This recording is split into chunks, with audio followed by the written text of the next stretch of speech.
Oke, kita lanjut. Jadi itu sedikit penggalan kisah yang menggambarkan betapa kecerdasan Al-Ghazali itu, bahkan suka saya bilang, bukan saya yang bilang, banyak ulama bilang Al-Ghazali itu akluhu ghalaba ala ilmi. Akalnya itu mengalahkan ilmu. Jadi akalnya lebih besar.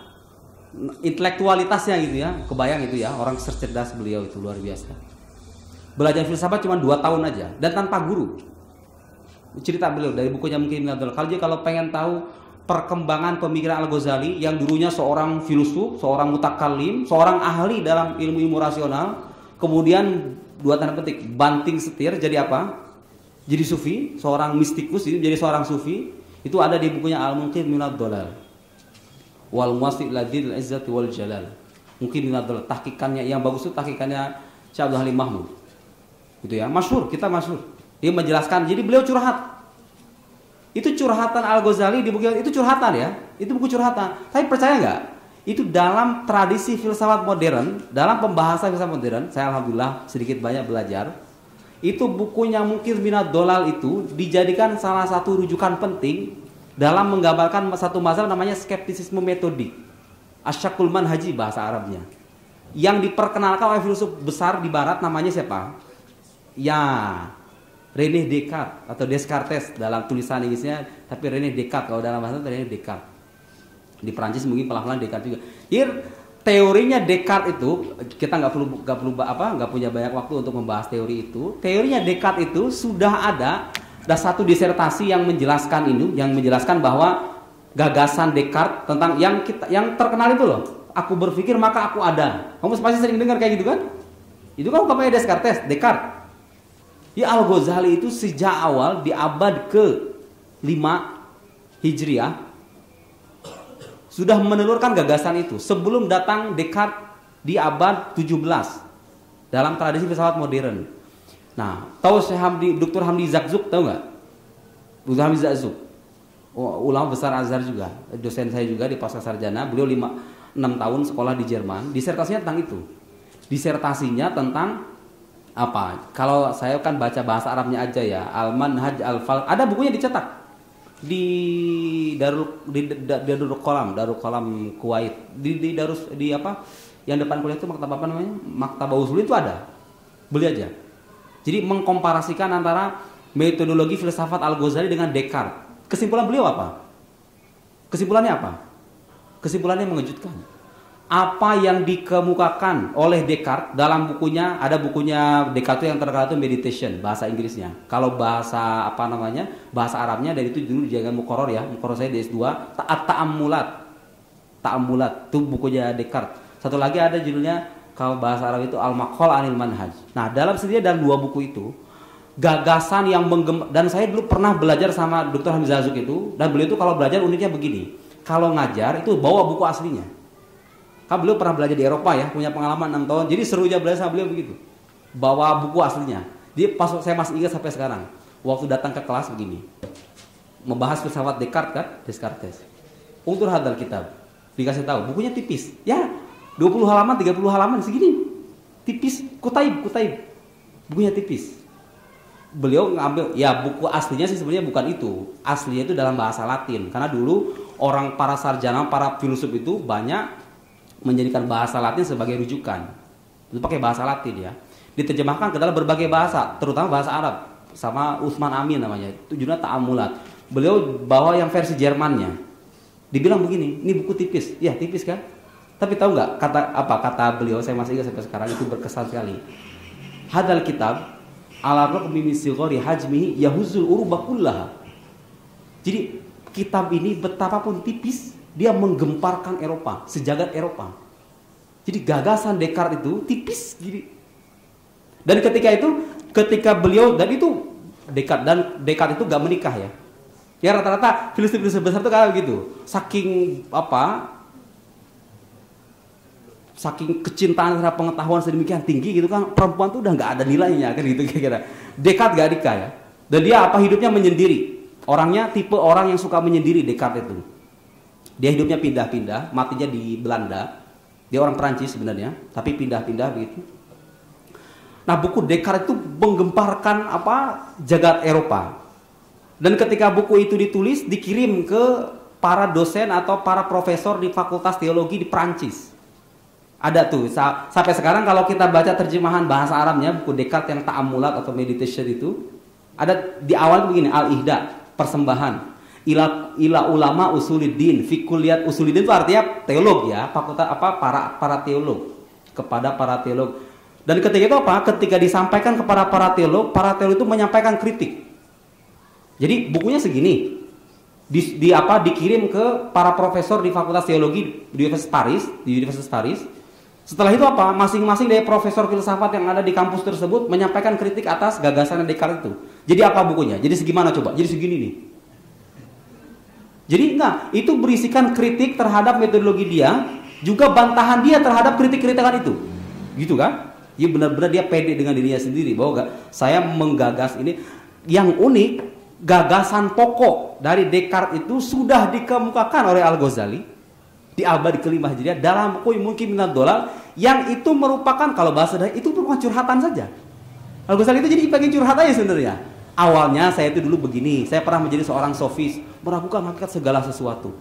Tapi dengan gini sampai pada level yakin. Gimana itu gagasan pokoknya.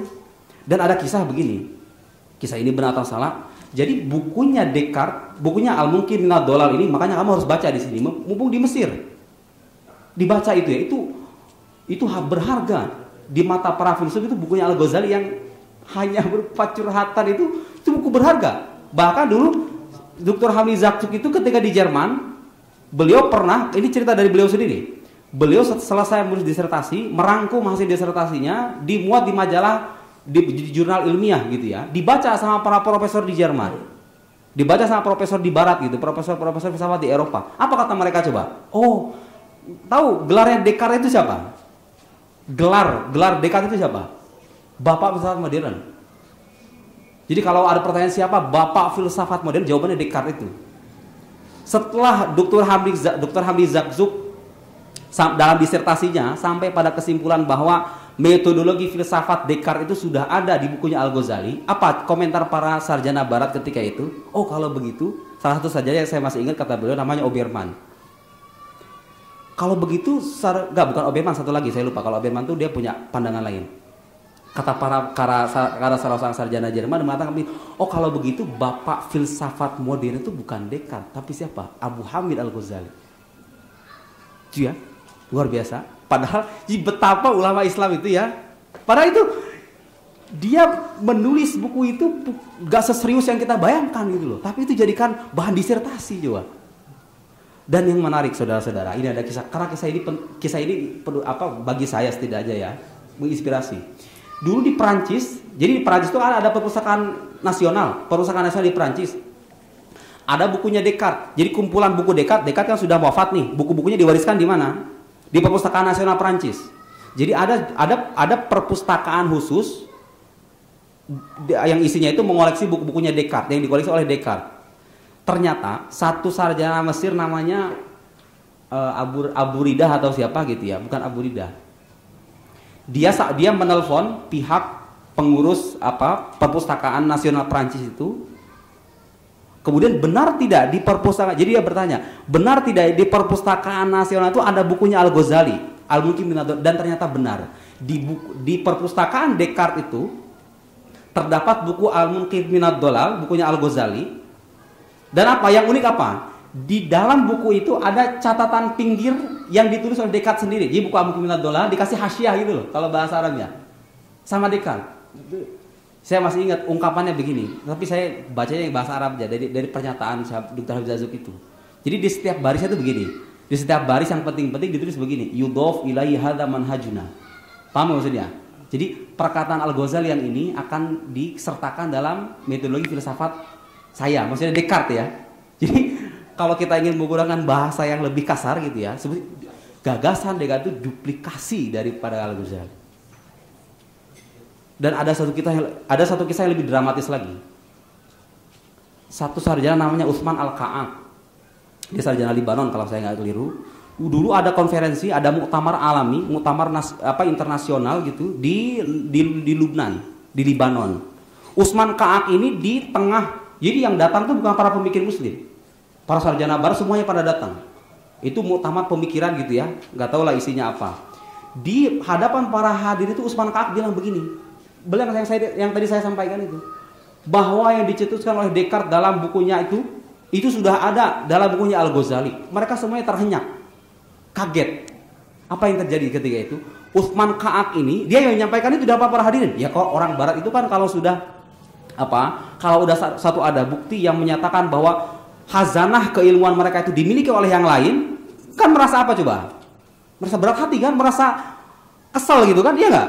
Enggak, ini Descartes ini kebanggaan kita. Kebanggaan bagi mereka. Descartes itu gitu ya, Rasul min rusul aqlaniyin gitu ya, dan orang yang paling berperan besar dalam era Renaissance di Eropa. Jadi Utsman Ka'ab ini setelah menceritakan di hadapan para hadirin, besoknya apa yang terjadi? Besoknya dia mati di kamarnya. Jadi aja gue Utsman Al-Ka'ab gitu, cerita kisah Utsman Al-Ka'ab. Allah alam, kita nggak bisa memastikan apakah yang bunuh itu orang yang benci dengan pernyataan tersebut, penemuan tersebut atau tidak. Itu urusan lain. Tapi yang jelas Dr. Habib Zazzouq itu bisa membuktikan bahwa metodologi filsafat Descartes yang diagung-agungkan di Eropa itu Al-Ghazali bikin dengan curhatan saja. Kan itu luar biasa itu. Jadi mengenang betapa kita punya bapak intelektual seperti Al-Ghazali yang nalarnya itu yafuk jami al-ukul gitu, kira-kira gitu ya. Luar biasa Al-Ghazali ya, Wahawi Al-Ghazali. Tapi yang unik, Dr. Habib Zazzouq itu meskipun punya kesimpulan begitu, beliau gak mengatakan bahwa Descartes itu menjiplak dari Al-Ghazali, enggak. Sebagai bentuk amanah ilmiah gitu ya, nggak bisa, harus ada bukti yang pasti bahwa ini menduplikasi dari ini. Beliau nggak punya buktinya, enggak. Saya sampai sekarang katanya nggak berkesimpulan bahwa Descartes itu mengambil dari Al-Ghazali, enggak. Meskipun ada indikasi-indikasi itu. Seorang peneliti yang baik itu begitu. Nggak gampang mengambil kesimpulan gitu ya, tanpa adanya bukti-bukti yang jelas, yang konkret. Jadi cerita. Tapi itu saya masih ingat cerita itu. Itu pelajaran juga tuh, kalau bikin buku itu gak usah tebel-tebel. Yang penting apa? Yang penting Anda punya gagasan baru, gitu ya. Kalaupun tidak baru dari sudut konten, tapi baru dari sudut penuturan, dari gaya penyampaian, gitu ya. Itu kan ada buku-buku yang tebal segini gitu kan, isinya apa? Ya isinya pengulangan aja, repetisi dari buku-buku sebelumnya kan ada kan? Iya nggak? Nah buku yang berkualitas begitu. Sampai sekarang dipelajari ya, bukunya Descartes ini di Eropa, di Arab, di Mesir, di Al-Azhar. Habis sekarang di Al-Azhar tuh gagasan Descartes itu dipelajari di tingkat 3, 4, di Pusat Akidah Filsafat tentu, di pasca sarjana juga dipelajari di Masjid Azhar. Saya pasti ingat dulu waktu ngaji sama Hasan Syafi'i, pandangan Descartes luar biasa di Azhar dia. Di Saudi kamu nggak bakal belajar, nggak bakal bisa belajar filsafat. Di Azhar saja. Hanya di Al-Azhar ya kita bisa menikmati tradisi keilmuan yang bukan hanya berbasis pada turas Islam, tapi juga tradisi filsafat Eropa gitu. Pemikiran-pemikiran para pemikir di Eropa, di Barat. Oke, itu sedikit selingan saja. Kita kembali ke sini. Ya, sekarang kita akan kembali definisi ilmu. Jadi cara yang bisa dijadikan sandaran atau dasar dalam menggambarkan hakikat ilmu. Dalam mendefinisikan ilmu, bukan hakikat. Dalam mendefinisikan ilmu itu apa? Al-qismah awil mithal. Al-qismah apa artinya? Pembagian. Jadi kalau kita ingin mendefinisikan ilmu menurut mazhab kedua, pendefinisiannya itu tidak mungkin dengan definisi yang menggambarkan hakikat, karena itu sulit kata mazhab kedua, ya kan?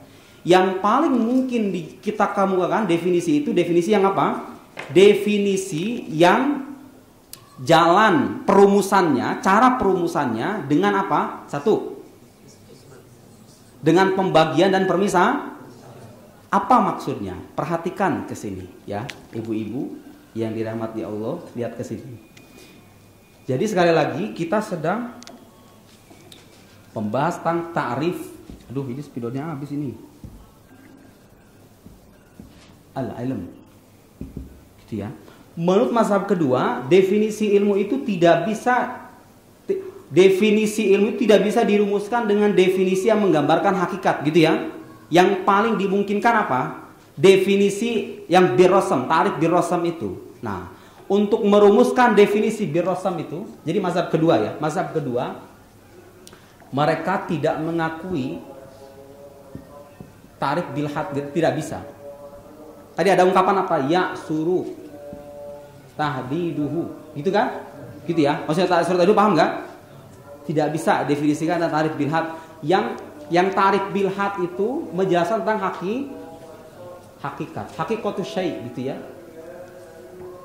Kalau ta'rif bil rasm kan tidak. Ya kan? Jadi bagi mereka ini tidak mungkin. Yang paling dimungkinkan ta'rifnya ta'rif apa? Ta'rif bil rasm. Birrasam atau definisi, saya nggak perlu terjemahkan ya, sudah paham terjemahannya. Mana sih penghapusnya? Mana penghapus? Femi Musa Khalid. Tisu. Santri kan begitu, apapun yang bisa jadikan alat gitu kan. Nah, deh. Mau tisu, mau kertas gitu ya. Jadi bagi mazhab kedua, definisi ilmu itu hanya bisa dirumuskan dengan definisi deskriptif atau ta'rif bir rasm. Nah, perumusan ta'rif bir rasm yang berkaitan dengan ilmu itu caranya dua. Satu dengan apa? Al-qismah, pembagian. Kedua, al-misal, permisalan. Gitu ya. Jadi sekali lagi, kita sekarang sedang berbicara tentang definisi ilmu. Mazhab kedua mengatakan definisi ilmu itu bersifat spekulatif, bersifat spekulatif. Dan kita bisa mendefinisikan ilmu ini, tetapi tidak dengan definisi yang menggambarkan hakikat utuh dari ilmu itu sendiri. Paham ya? Yang paling dimungkinkan ada definisi yang menggambarkan kehususan saja. Ta'rif bir rasm, gitu ya. Dan cara untuk merumuskan definisi deskriptif atau ta'rif bir rasm yang berkaitan dengan ilmu itu caranya dua. Yaitu dengan pembagian dan permisah. Contohnya gimana? Lihat. Amal qismah, adapun pembagian. Maksudnya pembagian apa ini? Pembagian apa maksudnya? Kan tadi dikatakan pendefinisian ilmu itu hanya mungkin dengan definisi bir rasm, ya kan? Caranya gimana? Caranya dua. Satu dengan membagi, dengan pembagian, kedua dengan permisah. Nah, yang pembagian itu bagaimana caranya gitu loh. Sekarang dijelaskan. Amal qismah fatakunu hakadha. Caranya seperti ini. Pembagian itu caranya seperti ini. Begini. Jadi kita ingin mengartikan ilmu. Ilmu itu apa? Satu, caranya kita membagi apa? Membagi unsur-unsur yang merangkai ilmu ini. Lihat ke sini. Amal qismah, silakan dihapus. Coba ada satu orang yang ngapus. Amal qismah, adapun pembagian fatakunu hakadha, maka caranya seperti ini. Caranya gimana? Al-i'tiqad. I'tiqad, keyakinan. Al-i'tiqad imma jazim au ghairu jazim. Keyakinan itu terbagi dua. Itu kan dibagi, pembagian. Jadi untuk melahirkan definisi tentang ilmu, metodologi yang bisa kita pakai adalah metodologi. Dalam mantik itu sebenarnya ada pembahasan tentang kismah ya. Kamu mungkin nggak belajar. Kismah itu ada dua, ada kismah akliyah, ada kismah istiqroiyah, ada kismah sunaiyah, ada kismah tafsiliyah. Nah ini kalau pembagian cuma dua itu namanya kismah sunaiyah. Kismah sunaiyah. Misalnya manusia gimana? Penceramah itu ada yang produktif, ada yang tidak produktif, gitu loh. Ustadz itu ada yang misalnya? Jadi kalau pembagiannya dua, positif dan negatif. Jomblo itu ada yang Ada yang bahagia, ada yang tidak bahagia, gitu kan? Ada pilihan ketiga nggak? Nggak ada. Itu namanya kismah sunaiyah. Kalau kismah tafsiliyah itu kalau pembagian lebih dari dua, kalau bagian-bagian lebih dari dua. Contoh misalnya sekolah. Kalau dengan kismah sunaiyah itu kita mengatakan sekolah itu ada yang maju, ada yang tidak maju. Ada pilihan ketiga nggak? Nggak ada. Di bawahnya baru nanti sekolah yang maju ini sekolah A, B, C, D. Sekolah yang tidak maju ini A, B, Itu namanya qismah. Division bahasa Inggrisnya. Itu ya. Qismah tsunaiyah namanya. Dan itu definisi yang banyak dijadikan sandaran oleh para ulama. Dalam pembagian juga begitu, harus jami'an mani'an. Gitu ya. Sayang kita nggak dipelajari. Tapi insya Allah di buku saya nanti ada. Insya Allah ada penjelasannya. Qismah promosi kan? Ya haruslah. Jadi gitu ya. Kalau qismah tafsiliyah itu pembagian secara rinci. Misalnya sekolah itu kalau dengan qismah tsunaiyah kan begitu. Kalau dengan qismah tafsiliyah, sekolah itu berdasarkan jenjangnya. Nanti ada namanya asas taksim. Jadi qismah itu harus menggunakan asas taksim, dasar pembagian. Sekolah itu berdasarkan jenjangnya. Ada sekolah SD, SMP, SMA, universitas, gitu kan? Lebih dari 2. Nah, itu bahasan mantik lah ya. Silahkan nanti dipelajari. Di buku mantik sebenarnya ada. Cuma sayangnya biasanya nggak dijadikan muqarrar itu. Padahal itu penting juga. Al-i'tiqad. Jadi gini, cara membaginya. Al-i'tiqad. Ini spidolnya nggak repes nih. Wahid kan? Tadi diambil ya? Yang saya pakai itu diambil ya? Hah? Iya kan? Al-i'tiqad, keyakinan itu terbagi 2. Ada jazim, mana jazim? Pasti. Ghairu jazim artinya apa? Tidak pasti. Keyakinan maksudnya pengetahuan tentang sesuatu gitu ya. Keyakinan kita tentang sesuatu itu ada kalanya bersifat pasti, ada kalanya tidak bersifat pasti, ya kan? Jokowi itu memenangkan Pilpres. Pasti. Ya kan? Itu namanya jazim. Gitu ya. Ada yang ghairu jazim. Ghairu jazim apa artinya? Tidak pasti. Prabowo itu menang, nggak pasti gitu, nggak pasti. Kan gitu kira-kira. Kan gitu. Wah, pada gak senang semua kan dengan Prabowo. Saya tahu ini kebanyakan 80% mahasiswa itu mendukung Prabowo, ya kan? Ya enggak? Jadi bahan bulian. Untungnya kita sebagai posisi sebagai yang mengajar kan. Seandainya posisi sebagai teman mungkin udah habis dibully kan. Gitu ya. Jadi keyakinan kita terhadap sesuatu itu ada kalanya bersifat pasti, ada kalanya tidak bersifat. Itu pembagian. Al-i'tiqad yanqasim ila qismain, jazim wa ghairu jazim. Selanjutnya, wal jazim. Yang pasti itu juga. Jadi sekarang kita dapat ada keyakinan yang bersifat pasti, ya enggak? Setelah itu apa? Yang pasti juga dibagi 2. Imma mutabiqun lil waqi. Imma dia itu sesuai dengan realitas. Realitas artinya kenyataan ya. Kenyataan artinya apa? Ya kenyataan ini nih. Realitas itu kenyataan ya. Kenyataan masa enggak paham? Kenyataan, ini kenyataan. Jadi keyakinan yang bersifat pasti itu juga terbagi 2. Ima dia itu mutabiq lil waqi, sesuai dengan realitas, sesuai dengan kenyataan. Au ghairu mutabiq, atau tidak sesuai dengan kenyataan. Sekarang kita udah dapat tuh keyakinan yang bersifat pasti dan sesuai dengan kenyataan. Ya enggak? Berdasarkan pembagian itu. Paham enggak? Selanjutnya, wal mutabiq, yang sesuai dengan kenyataan itu juga dibagi 2. Apa? Imma sabit wa imma ghairu sabit. Imma dia itu bersifat tetap, teguh maksudnya. Teguh tetap gitu ya. Tetap atau teguh. Atau ghairu sabit, tidak tetap. Tidak tepat artinya mudah goyah gitu loh. Gitu ya. Fa biwasitati dzalika taqsim, melalui perantaraan pembagian tadi, pembagian yang bunyinya begini tadi, al-i'tiqad. Bagi 2 apa? Jazim, ghair jazim. Ini pasti gitu ya. Tidak pasti. Yang jazim dibagi 2 lagi apa? Hah? Mutabiq lil waqi'. Kemudian ghairu mutabiq lil waqi'. Sesuai dengan, gak usah saya terjemahin ya, sesuai dengan kenyataan atau tidak sesuai dengan kenyataan. Kan ada kalanya begini, ada kalanya keyakinan kamu itu bersifat pasti tapi gak sesuai kenyataan. Iya gak? Sering kali bahkan kan? Iya gak? Ya, itulah kayak keyakinan pendukungnya itu tuh. Kan dia pede banget kan. Sudah deklarasi 4 kali loh.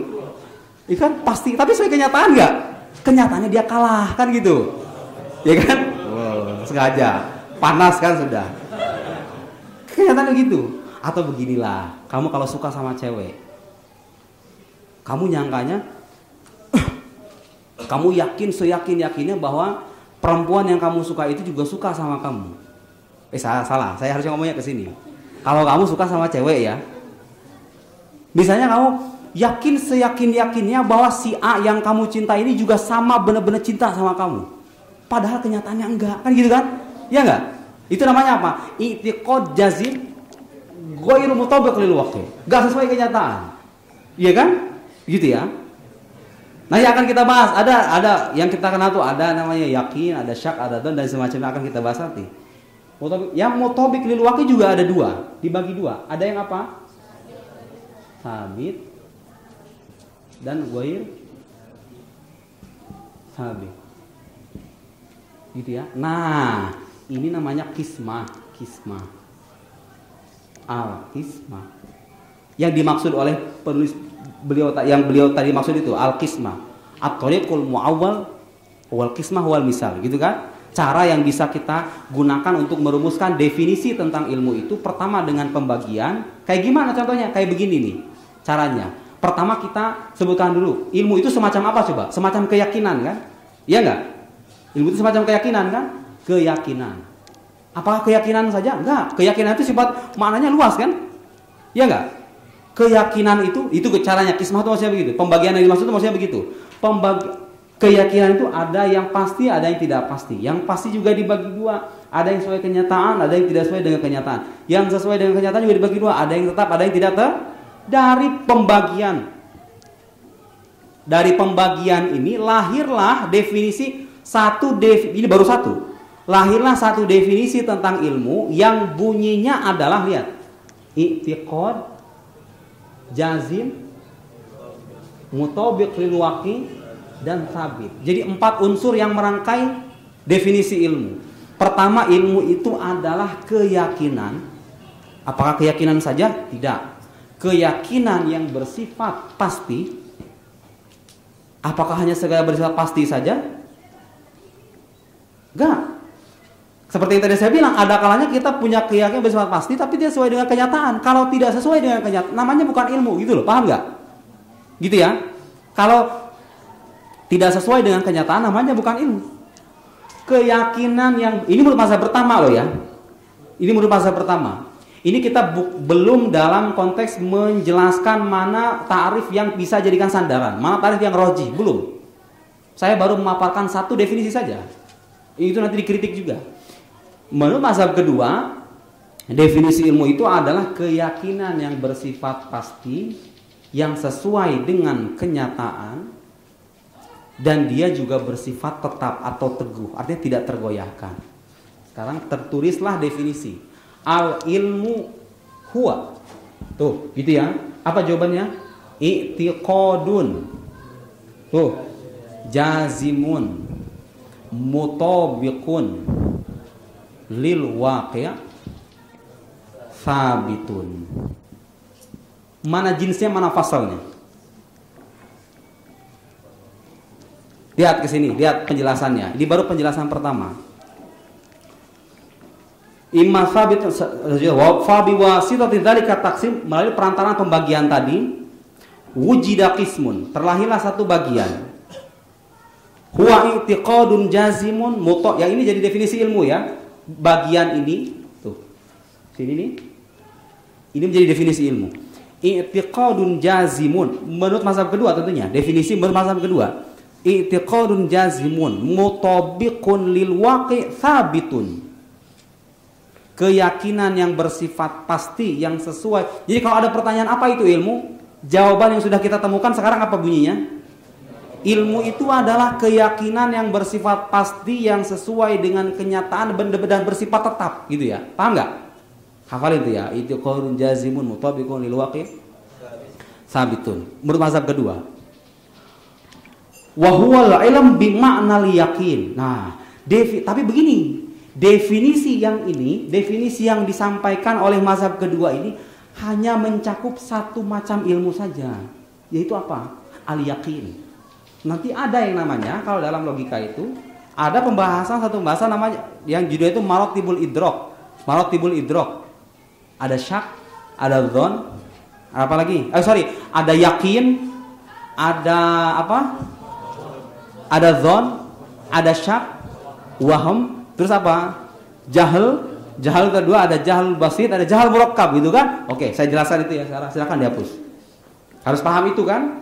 Biar kita bisa menganalisis apakah definisi sudah bisa jadi kesadaran atau tidak gitu ya. Kita harus paham perbedaan antara 5 atau 6 tingkatan pengetahuan itu. Dan itu kita pakai dalam kehidupan sehari-hari, kita pakai ya. Kan ada kalanya kita kalau tahu sesuatu nih, kalau kita tahu sesuatu apa saja, ada kalanya pengetahuan kita itu bersifat pasti, ada kalanya tidak, iya nggak? Gitu kan? Lihat ke sini, ada namanya maratibul, tulis ya, ini penting ya, maratib al-idrok, tingkatan pengetahuan. Satu, ada yang namanya al-yakin. Apa definisi yakin? Yakin itu idraku syai',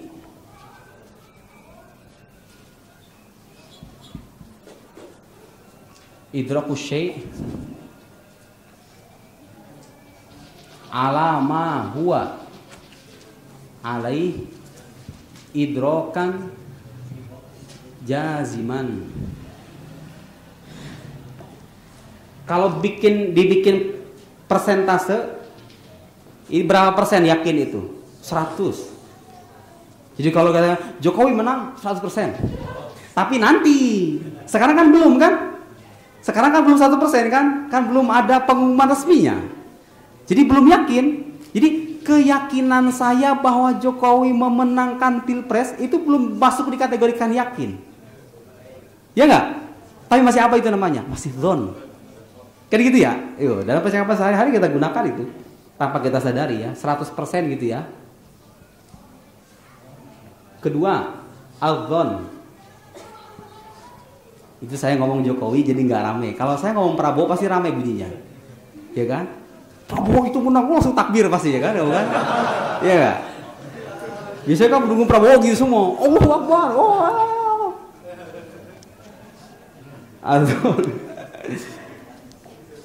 Nggak, perbedaan politik jangan sampai menimbulkan permusuhan ya. Apalagi sampai sholat jenazah nggak disolatin gitu loh. Kan ada orang begitu kan, terlaluan banget. Kalau dzon itu idrok asyai' ma'a ihtimal did marjuh. Atau kalau pengen definisi yang lebih simpel, al-ihtimal al-rajih gitu ya.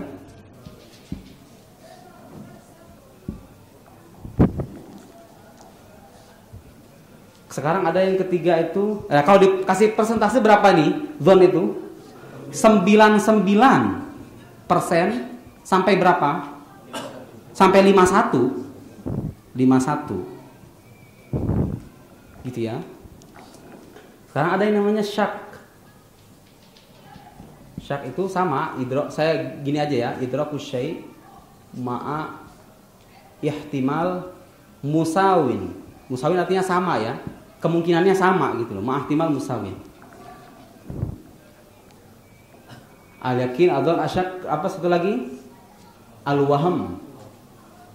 Waham sama, idrok asyai' ma'a ihtimal did ar-rajih.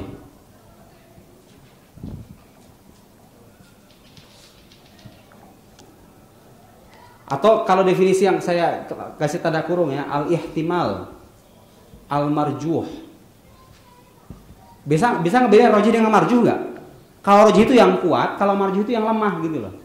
Paham ya? Rajih. Sering kan kita pendapat ini hadzal qaul rajih. Rajih artinya yang kuat gitu ya. Kalau marjuh artinya apa? Marjuh itu yang lemah berarti ya.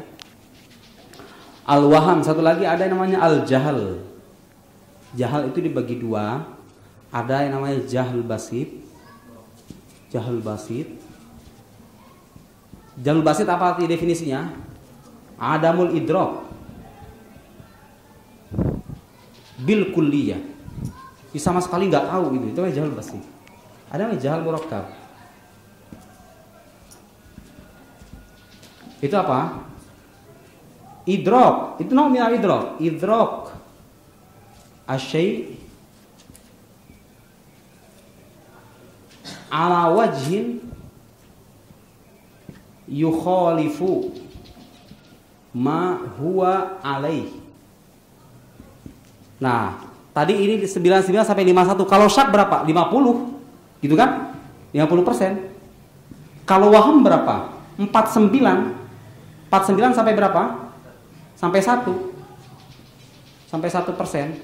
Kalau jahal berapa? 0. 0%. Hanya nanti muncul pertanyaan, kalau jahal itu, jangan bodoh. Kebodohan. Kebodohan kok bisa dijadikan sebagai macam pengetahuan? Kan gitu kan? Kok bisa kebodohan? Kan kebodohan itu artinya 0. Lalu kenapa? Kita cantumkan dalam tingkatan pengetahuan. Kan bukan pengetahuan kebodohan itu. Nanti akan saya jelaskan. Silakan ditulis dulu ya. Biar kita paham definisi ini sudah tepat atau tidak, itu harus paham ini.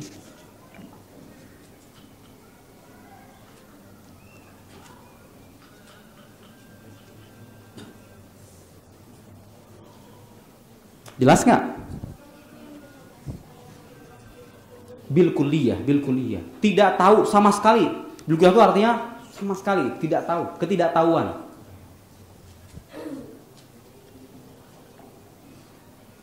Idrok ayah. Idrok ghairu jazim. Ya itu. Kayak dzon dan syak itu kan, kayak dzon itu kan ghairu jazim. Anda tahu misalnya begini ya. Nanti saya berikan contoh. Silakan tulis dulu, nanti saya jelaskan. Jadi kita tahu tentang sesuatu, tapi pengetahuan kita itu nggak bersifat pasti. Artinya masih ada celah keraguan, tapi persentase kecil gitu loh, paham nggak? Sering kali kan? Iya nggak? Misalnya begini, kuliah itu besok buka atau tutup? Misalnya besok katakan hari libur. Iya nggak? Pengetahuan saya bisa mengatakan kuliah itu buka. Tapi kan hari libur. Jadi kalau seandainya posisi pengetahuan saya bahwa kuliah itu buka itu 70%, 30%-nya saya ragu apakah dia itu buka atau tidak, itu namanya i'tiqad apa? Ghairu jazim. Paham nggak? Gitu ya. Bayumi itu ganteng atau enggak? Tergantung kan kepada siapa itu pertanyaan diajukan. Kalau nanti dia punya istri akan jawab yakin 100% dia ganteng. Tapi kalau pertanyaan diajukan ke yang lain, gimana ya? Dibilang ganteng, ya adalah sisi kegantengannya. Dibilang enggak, memang ada tapi dikit gitu loh. Jadinya gimana? Keyakinan saya bahwa dia itu ganteng, ya. Tetapi ada celah keraguan tapi sedikit gitu loh. Paham nggak? Itu namanya i'tiqad ghairu jazim. Gitu ya. Tadi yang nonton Arsenal sama Leicester dan ujungnya Arsenal kalah 3-0 sama klub kecil namanya Leicester City. Sebelum Arsenal tanding dengan Leicester, saya sebagai fans Arsenal mengatakan apa? Oh, pasti menang. Formasinya lengkap gitu kan, pemainnya dari belakang ke depan semuanya ada. Tapi kan itu sangkaan saja, saya nggak bisa memastikan juga, ya nggak? Iya kan? Ya nggak? Jadi saya tahu Arsenal akan menang, ada kemungkinan 70% Arsenal menang. Tapi apa? Masih ada celah kemungkinan dia kalah, tapi itu sedikit gitu loh. Paham nggak? Itu namanya i'tiqad ghairu jazim. Manakala saya selesai menonton, kemudian tertulislah 3-0. Itu namanya i'tiqad apa? Bahwa Arsenal itu kalah. Itu i'tiqad apa? Paham nggak? Jelas ya? Zon. Atau syak, gitu kan? Ragu. Ini diterima apa enggak ya sama cewek? Kan gitu kira-kira. Kamu kalau suka sama cewek itu nembak, kan bisa, aduh diterima apa enggak ya? Dia itu suka apa enggak gitu ya? Kan bisa gitu. Kalau 50% itu namanya apa? Itu namanya syak. Udah ya, saya jelaskan begini, satu contoh sajalah. Satu contoh. Wabil misal yatadihul maqal, kata orang begitu. Dengan contoh biasanya lebih jelas. Begini. Membedakan yakin, dzon, syak, waham, jahal basi, jahal murakab. Gimana bedanya? Simpel saya begini. Misalnya kamu suka sama cewek, katakanlah si A, gitu ya. Saya bicara ya kalau perempuan ya laki-laki. Kalau kamu suka sama cewek, begini. Kita menjelaskan marotibul idrok dengan satu contoh tadi. Kalau kamu suka sama cewek, kan ada kalanya begini. Ada kalanya ketika saya suka sama perempuan, saya menduga-duga kan, perempuan yang saya sukai ini suka atau enggak sama saya, ya enggak? Perhatikan. Kalau seandainya saya suka sama perempuan, kemudian perempuan itu menyatakan sayang sejelas-jelasnya, ya aku sayang banget sama kamu. Diajak nikah mau, ya kan? Suka ngasih, dia ngasih bukti, suka ngasih sesuatu gitu kan, ngasih perhatian. Tiap malam memberikan pesan chatting lewat WhatsApp gitu, selamat tidur ya kan gitu kira-kira. Jadi ada bukti kalau dia itu benar-benar sayang sama kamu. Dan dia menyatakan secara terang benderang melalui perkataannya, perilakunya, ucapannya, semua yang dia tunjukkan menunjukkan bahwa dia itu sayang sama saya sebagai orang yang juga menyayangi dia. Nah, keyakinan saya bahwa dia itu sayang sama saya menurut 5 tingkatan pengetahuan ini masuk kategori mana? Yakinlah sudah kan, kita kan udah mah dia bilang sayang, kedua dia memberi bukti, gitu kan? Sudah begitu mau diajak nikah lagi, ya kan gitu kan? Itu apa coba? Itu yakin. Paham nggak? Artinya apa? Tidak membuka ruang, itu idrok jazim namanya. Idrok alamah huwa alaih. Alamah huwa alaih artinya apa? Sesuai kenyataan. Alamah huwa alaih itu sesuai kenyataan maksudnya ya. Mutabik lil waqi. Sesuai kenyataan kan? Dia sayang sama sesuai kenyataan kan? Iya nggak? Paham nggak? Nah, tetapi begini, kalau sekarang saya suka sama perempuan, kemudian saya tahu dia sayang, tapi dalam hati saya, dalam hati kecil saya masih membuka ruang kemungkinan dia itu nggak sayang, gitu loh. Jadi misalnya begini, kalau cewek yang pertama tadi dia memberikan bukti iya, mengucapkan perkataan iya, mau diajak nikah juga iya, orang tuanya setuju juga iya, semuanya menunjukkan bahwa dia itu benar-benar sayang sama saya. Itu yakin. Tapi begini, ada kalanya kan cewek itu, ya dia bilangnya aja sayang tiap hari bilang sayang. Tapi kalau kalau ngechat balasnya lambat. Terus misalnya gak suka ngasih sesuatu yang buat kita seneng. Kan ada begitu kan, cewek pelit gitu loh ya. Kan ada kalanya, kamu tersinggung ya? Yang pelit aja yang tersinggung. Kan ada kalanya begitu.